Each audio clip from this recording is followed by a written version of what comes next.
by the great creator. You understand? And they can't stop that. So if it gotta be, if it's peace, then let it be peace. If it's war, then let it be war. Let not your heart be troubled. That's what the Savior says to us. Let not our hearts be troubled. You understand? We trust in God. Let us trust in him. You understand? You trust in the King of Kings. Trust in I and I. You understand? And prove all things. You understand? Prove all things and hold fast that which is good. That's not really what I wanted to get into while we wait here for this next thing to percolate. I wanted to touch on the fall of Adam. You know, we hear about Adam's fall. The fall of Adam. The fall of man. You know, the creation and the fall. What's the truth about the creation and the fall? Well, the first thing we have to get is a right understanding of what the fall of man, the so-called fall of Adam, the Christological, mythological, as they have made it appear and seem to be, the fall of Adam. Is it a historical thing that happened? Is it a metaphysical thing? Is it a parable? Some say the Garden of Eden was a parable, so forth and so on.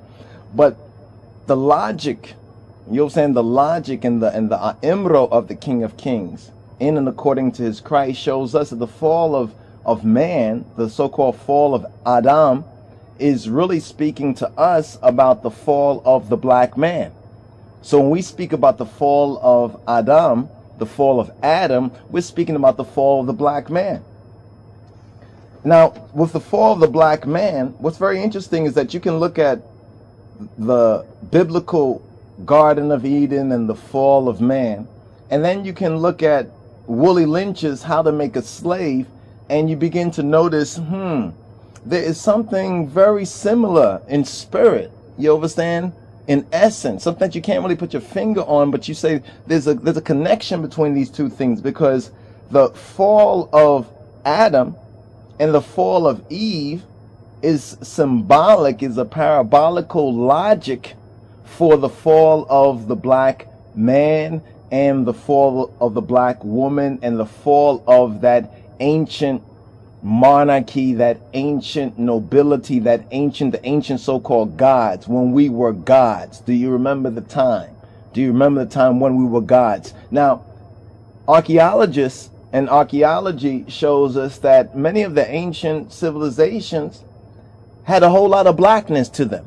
You understand? I mean, we can see it with our eyes, and it becomes apparent as we learn more and more truth about these ancient cultures. We see the black connection, the general black consciousness, you understand, or semi-consciousness, really. We can see the connection with black people.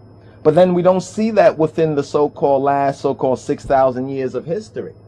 I mean, we see rare instances of black civilization, such as even our Ethiopian Hebrew roots, you understand, which testifies to an oasis in a desert of fallen black humanity. That's why Ethiopia, you understand, and holy Ethiopia is important. But let's just study, just an overview, the fall of Adam. There were physical consequences of the fall. There were psychological consequences of the fall.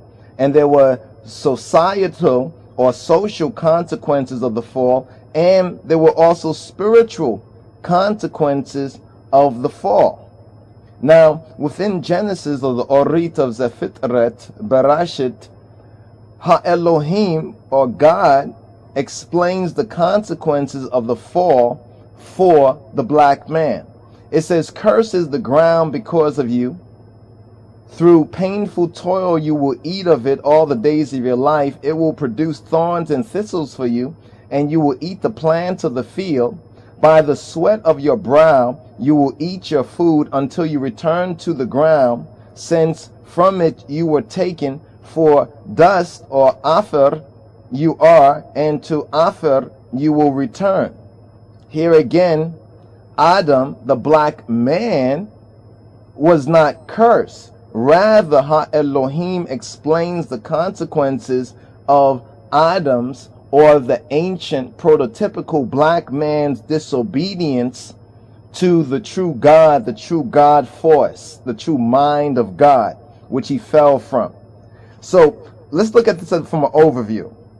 The impact of the fall of man, the fall of Adam, is actually speaking to us of the fall of the ancient black man.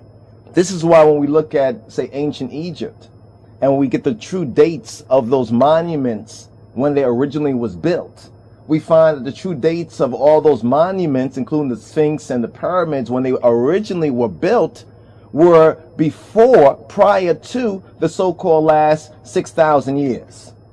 You see what I'm saying? And this is one reason that many of these biased and racist scholars would like to allege and like to make believe and make you assume, you understand, that black people couldn't have done it. Not this black people. And they're right about that. It was not this black people, this fallen black race that did those things. It was the prototypical first black race, or when we were Ha-Elohim, when we were so-called gods and kings. That's when we did these things, before the fall of Adam. This is why the Metav Kedus from an Ethiopian Hebraic overstanding is so important. This is why when we now interpret this through an Ethiopic Hebraic spectacle, and we look within our Ethiopic Hebraic scriptures and compare it with what we've been taught in whitewash Christianity and Eurocentric Christianity, and we come to the root and the truth of it, it all becomes clear. All the pieces start to fit together. What Genesis and the Garden of Eden is really talking to us about is not just the so-called general fall of man, but it's speaking specifically about the fall of the black man and the fall of the black woman. Let's look at the impact of the fall. The impact of the fall has an effect on three parties. Let me get this right here.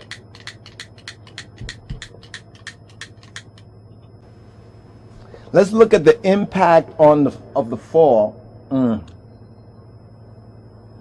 Let's now look at the impact of the fall of the black man, which has been, in a Christological, mythological sense, been called the fall of Adam, according to the scriptures. Let's look at the impact of the fall of the black man on Satan, on woman, or the black woman, and on black males, and on the black man, from a physical, psychological, a societal, and a spiritual point of view. And as a background modern text that explains this better and makes the connectivity between the scriptures to real life, look at Willie Lynch's How to Make a Slave. Now first, the impact of the fall physically. What is the impact of the fall physically on Satan?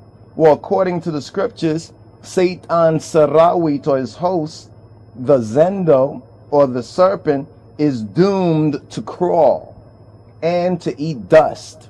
Dust is a metaphor for the AFAR, the Asay Mara and the Adey Mara, the whites and the red, Amaras, or the white and the red, original Adamite people.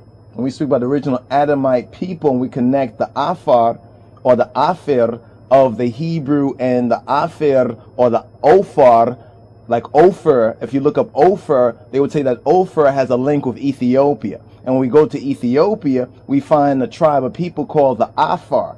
And among this tribe of people called the AFAR, we find that in ancient times there were the Asay Maras and the Adey Maras, or there were the white and the red Amaras. In other words, the light skin and the dark skin. Now people say, well, how is this? Well, look at the Minoans, the original Greeks. And when you look at their wall paintings,